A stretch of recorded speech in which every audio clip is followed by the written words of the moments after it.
Samsung is back at it again, trying to convince everyone that its mid-range lineup is evolving, but the reality looks far less exciting.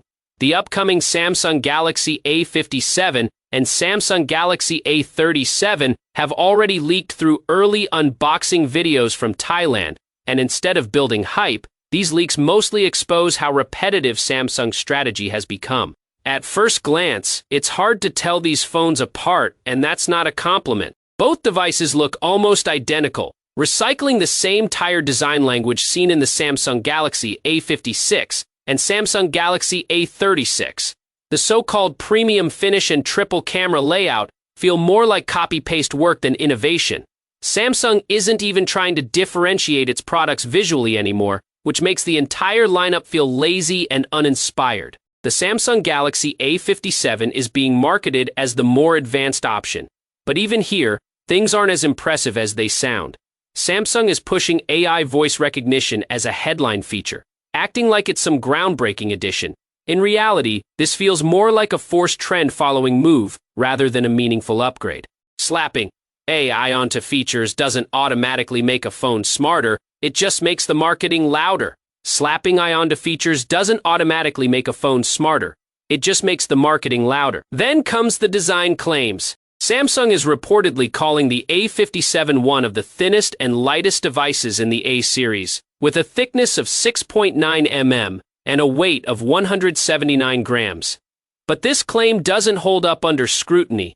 Older A series phones were already thinner and lighter years ago, so presenting this as a major achievement feels misleading at best. Yes, there is a larger vapor chamber for cooling, but let's be honest, this is something that should have been standard by now. Calling it an upgrade only highlights how far behind these devices have been.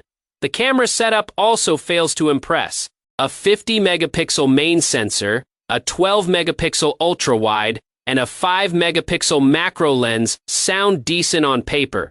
But the lack of a telephoto lens is a glaring omission. At this point, competitors are offering more versatile camera systems in the same price range, making Samsung's approach feel outdated. The Samsung Galaxy A37 doesn't even try to compete. It simply settles. It carries the same design but strips away features to hit a lower price point. There's no ambition here, no attempt to stand out. It's just another safe, predictable device meant to fill a slot in Samsung's crowded lineup. Both phones are expected to run One UI 8.5 based on Android 16, which sounds modern, but software alone can't save uninspired hardware. Pricing leaks suggest Samsung is sticking to its usual strategy, but that might not be enough this time, especially when competitors are pushing harder with better value. With an expected launch in early April, these devices are right around the corner, but instead of excitement, they bring a sense of déjà vu. Samsung isn't redefining the mid-range, it's repeating it. Thanks for watching. See you in the next one.